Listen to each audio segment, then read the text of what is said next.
Adani SEBI వ్యవహారంపై joint parliamentary committee వేయాలంటూ దేశవ్యాప్తంగా కాంగ్రెస్ ఆందోళనలు చేస్తుంది. ప్రధాని మోదీ అదానీ కలిసి దేశాన్ని దోచుకుంటున్నారని మంత్రి సీతక్క ఆరోపించారు. కాంగ్రెస్ నేతల గొంతు నొక్కే ప్రయత్నాలు చేస్తున్నారని మండిపడ్డారు. అదానీ అక్రమాలపై ఎందుకు చర్యలు తీసుకోవటం లేదంటున్న మంత్రి సీతక్కతో మా ప్రతినిధి సాదిక్ ఫేస్ టు ఫేస్. అక్రమాస్తులపైన కూడా జేపీసీ వేయాలనే డిమాండ్ మేరకు ఏఐసీసీ దేశవ్యాప్తంగా నిరసనలు ర్యాలీ చేస్తుంది. కాంగ్రెస్ పార్టీ కూడా గణపతి దగ్గర నుంచి ఈడీ ఆఫీస్కు వెళ్ళబోతుంది. మనతో మాట్లాడడానికి మంత్రి సీతక్క గారు ఉన్నారు. వారిని అడిగి మరీ తెలుసుకుందాం. అక్క, పేదవాళ్ళు దేశంలో మరింత పేదగా పోతున్నారు, ధనవంతులు మరింత ధనవంతులు అవుతున్నారు. సో సెబీ సంబంధించిన అక్రమాలు సంబంధించిన విషయాల్లో మీకు బాగా తెలుసు. సో అదాని ఆస్తులు కూడా పెరుగుతూ ఉన్న పరిస్థితి కనబడుతుంది. సో ఎందుకు ఇట్లాంటి వేరియేషన్ జరుగుతూ ఉంది అనుకుంటున్నారు? బీజేపీ వాళ్ళ యొక్క పాలసీ ఇప్పుడు పీక్ స్థాయిలో వెళ్ళిందని అనుకోవచ్చా? వాస్తవానికి బీజేపీ గవర్నమెంట్ రావడమే నల్లధనం తీసుకొస్తాం, వివిధ దేశాలలో ఉన్నటువంటి నల్లధనాన్ని తీసుకొస్తాం, ప్రతి ఒక్కరి అకౌంట్లో 15 లక్షలు వేస్తామని మొదలైంది.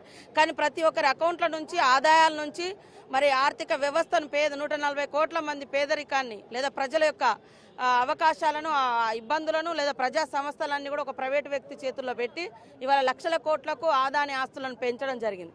ఈ ఆదాని ఆస్తుల మీద ఎంక్వైరీ చేయాల్సినటువంటి సెబీ కమిషన్ కూడా సాక్షాత్తు ఆదానితో దగ్గర సంబంధం ఉండి వ్యాపార బంధాలు, కుటుంబ బంధాలు ఉన్నాయి. వారి యొక్క తప్పులను ఎప్పుడు కూడా బయటికి తీసుకురావడానికి వాళ్ళు ముందుకు వస్తలేరని హిండెన్బర్గ్ సంస్థ కూడా ఈరోజు బయటికి తీసుకురావడం జరిగింది. ఈ విషయాలను మా రాహుల్ గాంధీ గారు మరి దాదాపుగా 5-6 సంవత్సరాల నుంచి పోరాడుతుంటే ఆయనను రకరకాలుగా బాడీ షేమింగ్ కానీ లేదా ఆయన నాలెడ్జ్ని తక్కువ చేసి చూపించడం కానీ వేధించడం కానీ రకరకాలుగా ఇబ్బందులు పెట్టిర్రు. కానీ ఆయన తగ్గకుండా ఒక పోరాట యోధుల్లా పోరాడిండు. ఈరోజు వాస్తవాలను బయటికి వచ్చినాయి కాబట్టి వాస్తవాలు ఎవరు కూడా కప్పిపుచ్చలేరు. కాబట్టి ఖచ్చితంగా మోడీ గారి ప్రభుత్వం బాధ్యత వహించాలి, దీనికి సమాధానం చెప్పాలి, ఎంక్వైరీ చేయాలి.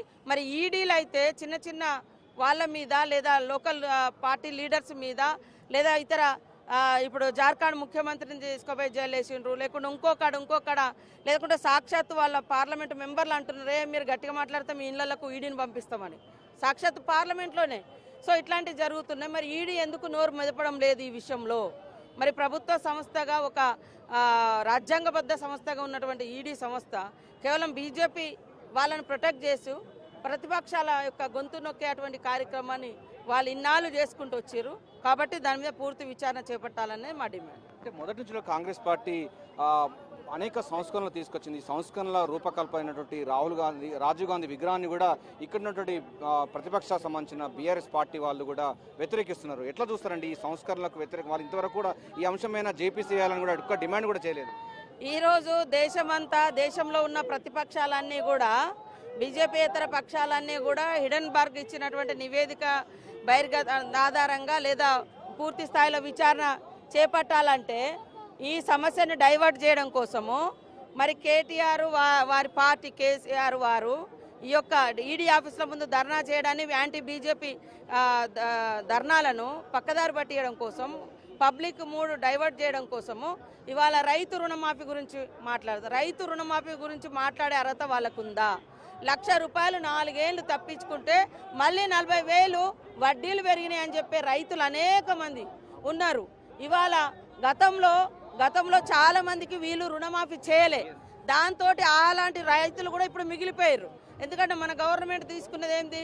2018 వరకు క్లియర్గా ఉన్నటువంటి వాళ్ళే, 18 నుంచి పెండింగ్లో ఉన్నటువంటి వాళ్ళే మనం. కానీ 15 నుంచి వాళ్ళు వచ్చిన కాడ నుంచి పెండింగ్లో ఉన్న రైతులు అనేక మంది ఉన్నారు. అలాంటి సబ్జెక్టు వేరే ఉంటే దాన్ని మా మీద రుద్దుతున్నారు. కాబట్టి ఈరోజు కేసీఆర్ మీరు చేయాల్సింది రైతు రుణమాఫీ గురించి కాదు.